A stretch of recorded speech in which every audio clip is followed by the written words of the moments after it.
खुलुमबाय Bodoland एंखं television studio आं प्रनय दैमारि दिनैनि गाहाय गाहाय रादाबाव दङ। मिरु एबसुनि थान्दै हानजाया एसपीटी दूरदर्शन केन्द्रआव नायदिंहैदों। प्रमद बर'आ सोलोंथाइ रायजोनि बिफानजों सावरायदों। आसाम सोरखारा मिशन बसुन्धरा जागायबाय। एपीडीसीएलनि सायख' आनजादखौ खुंफिनसिगोन। गरगुथिनि दाङाबाजिखौ लानानै पाकिस्ताना जिंगा। 1986 मायथाइयाव गिबिसिनै दिहुनजानाय जोंदाव बड'सानि बर' सावथुन आलायारननि नेगेटिभ डिस्कखौ मुम्बाइनिफ्राय लाबोफिननो हाबाय। जोंसार मुसाहारि आरो जनक कुमार ब्रह्मखौ नंखाय एनकाउन्टार खालामनायनि थार बिजिरनाय दाबिजों एबसुनि केन्डेल लाइटिं प्रटेस्ट। मुंदांखा पान्जाबी देंखोगिरि अफसाना खानखौ बिग बस 15 नुनो मोनसिगोन। फैगौ 23 सेप्तेम्बर खालि मुंख्लं सान फालिनो थामथिम खालामदों बर' थुनलाइ आफादा। बड'लेण्ड मुलुगसोलोंसालिया पोस्ट ग्रेजुवेट थाखोनि मुं थिसननायखौ सोलिफु दाननि 27, 28, 29 आरो 30 सेप्तेम्बराव थि खालामबाय। दानिया दङ आबुं रादाब।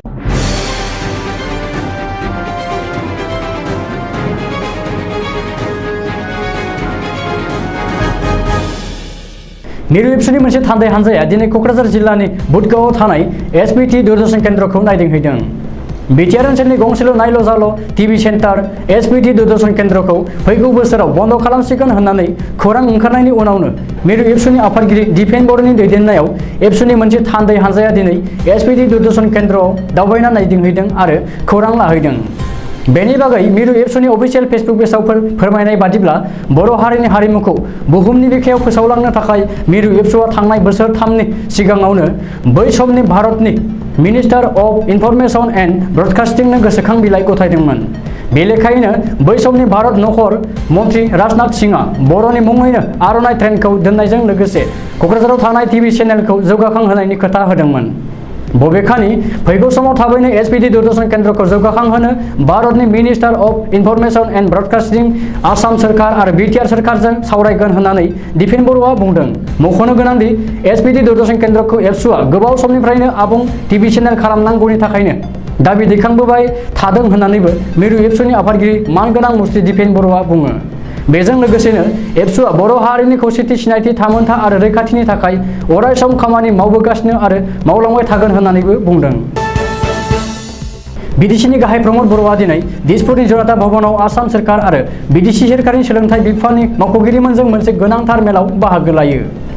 आसामनि सोलोंथाइ बिफाननि मन्त्रि डक्टर रनज पेगुनि बाहागो लानायाव सोलोंथाइ बिफाननि मावख'गिरिफोरजों सावरायनाय बे जर'खा मेलाव सोलोंथाइ बिथिङाव थानाय गोबांथार जेंना जेंगोना आरो बेफोरखौ सुस्रांनायजों लोगोसे बिटिआर ओनसोलाव सोलोंथाइ बिथिंखौ जौगाखांहोनायनि बागै गुवारै सावरायनाय जायो होननानै प्रमद बर'आ गावनि अफिसियेल फेसबुक पेजआव फोसावदों। बबेखानि बे मेलाव आसामनि सोलोंथाइ बिफाननि बोसोनगिरि डक्टर ननिकपाल महन्तआबो बाहागो लायो होननानै खौरां मोननो हादों। नाथाय बे खौरांखौ लिरनाय समहालागै बिटिसि खुंथाया आसामनि सोलोंथाइ बिफानजों सावरायनाय बे जर'खा मेलाव मा बिथांखि लानाय जादों बेनि बागै मिथिनो हानाय जायाखै। नोंथांहाबो हा-हुनि जेंना दं नामा? दंब्लाबो जिंगासिनांगौ गैला। आसाम सोरखारा हा-हुनि जेंना जेंगोनाफोरखौ सुस्रांनायनि थाखाय मिशन बसुन्धरा जागायबाय। शुक्रबारखालि गिबि मन्त्रि डक्टर हेमन्त बिश्व शर्मानि केबिनेटआ मिशन बसुन्धरानि सायाव गोनांथार बिथांखि लायो। रिपर्ट बादिब्ला मिशन बसुन्धरायाव गासै मोन 9 सिबिथायफोर थागोन। बे सिबिथायफोरा जादों इयुन जोलैनि मुङाव एबा दलिल बादियै नामजारि खालामनाय, जेंना गैयै बोखावनाय, एक्सनिया हाखौ मियादि पाट्टा खालामनाय, हानि बाहागो सोलायनाय, हानि डकुमेन्टफोराव सोदांनाय, हा पाट्टायाव मबाइल नाम्बार थिसननाय, दखल खालामनाय आरो गोलाव समनिफ्रायनो थायै सुबुंनि मुंखौ दाननाय, एलटमेन्ट हाखौ मियादि खालामनाय आरो लेगेसि डाटा आपडेट खालामनाय। मख'नो गोनांदि बसुन्धरा बिथांखिखौ मावफुंनो थाखाय रायजो सोरखारा 209.84 कौटि रां थिसनगोन आरो बे बिथांखिखौ मावफुंनायाव गुबुन गुबुन बिथांखिफोरखौबो नोजोर होगोन। बबेखानि बसुन्धरा बिथांखिखौ मावफुंनाय समाव एएलआर 1882 एक्टनि 126 आरो 174 खोन्दोखौ बोखारनाय जागोन होननानैबो मिथिनो हादों। रिपर्ट बादिब्ला गामियारि ओनसोलाव एक्सनिया हाखौ मियादि खालामनाय किस्ति रेहायनि खाबु, जायखिजाया हानि जेंना जेंगोनाखौ सुस्रांनायनि थाखाय रायजो सोरखारा फैगौ बिधान सभा जथुमाव मोनसे गोदान आयेन लाबोगोन। एपिडिसिएलनि सायख' आनजादखौ गोदानै खुंफिनसिगोन। एपिडिसिएलनि सायख' आनजादखौ गोदानै खुंफिननाय जासिगोन होननानै गिबि मन्थ्रि डक्टर हेमन्त बिश्व शर्माया फोसावदों। थांनाय 2019 मायथाइयावनो खुंजानाय एपिडिसिएलनि फिल्ड एसिस्टेन्टनि सायख' आनजादाव माखासे आयेन बेरेखा आरो जाख्ल'नाया जालांनायनि थाखाय केन्सेल खालामनाय जाबाय। मख'नो गोनांदि पुलिस बिफाना दिनै सा 10 सुबुंखौ हमनायनि उनावनो एपिडिसिएलनि फिल्ड एसिस्टेन्टनि सायख' आनजादाव जानाय आयेन बेरेखा हाबा आरो जाख्ल'नाया सोराङाव फैदों। बबेखानि हमजानाय सा 10 सोद्रोमाफोरानो 278 सा आनजाद होगिरिफोरखौ रां लानानै मदद खालामदोंमोन। बेनि अनगायै OMR सिटआवबो माखासे बेले बेजेखौ मोननो हादों होननानैबो गिबि मन्थ्रिया बुंदों। दरं जिल्लानि शिबबाजार गुरुगुथिनि दाङाबाजिखौ लानानै हादरनाङै सावरायनाय आरो दान्थे बिदान्थेया सोलिगासिनो दङ। गुरुगुथिनि जाथायखौ लानानै सानफ्रामबो गोदान जाथाया सोराङाव फैदों। बेजों लोगोसेनो बे हिंसायारि दाङाबाजिनि आन्दोआव गुबुन हादरनि फान्दायनाय आरो खाबु लानाय थानो हागौ होननानैबो सन्देह जादों। बेजों लोगोसेनो बिजेपिआ अजद होनाय बादि बे जाथायाव पपुलार फ्रन्ट अफ इन्डिया सुंद'यै PFI नि आखाइ थानायनि सन्देह सिखांदों। मख'नो गोनांदि गुरुगुथिनि जाथायखौ लानानै पाकिस्ताना जिंगा जानायनि उनावनो बे सोंथिया सिखांदों। रिपर्ट बादिब्ला गुरुगुथिनि जाथायखौ लानानै इस्लामाबादाव थानाय भारतनि एम्बेसियाव पाकिस्तान सोरखारा खौरां लादों आरो जाथायनि सायाव दुखु मोननाय फोरमायदों।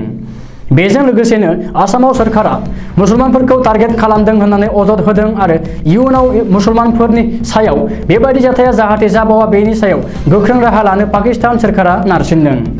मख'नो गोनांदि गुरुगुथिनि जाथाया मुसलमानफोरनि हेंथायै जानाय हिंसा आरो बेनि सायाव नायबिजिरनांगौ होननानैबो इमरान खान सोरखारा दाबि खालामदों। बर'नि हारिमुआव मैखोम बिफाव होबोनाय आरो बर'नि गिबिसिन आबुं सावथुन जोंदाव बड'सानि आलायारननि नेगेटिभ डिस्क आरो हाग्रामायाव जिनाहारि आबुं सावथुननि नेगेटिभ डिस्कखौ मुम्बाइनि एडलाबार्स फिल्म्स प्राइभेट लिमिटेडनिफ्राय 11,30,000 रां होनानै BTR सोरखारा बायनानै लाबोफिनबाय। बड'सा फिल्म प्रडाक्शनजों दिहुनजानाय आलायारनआ थांनाय 1986 मायथाइनिफ्राय आथिखालाव 35 बोसोर जाबायमोन।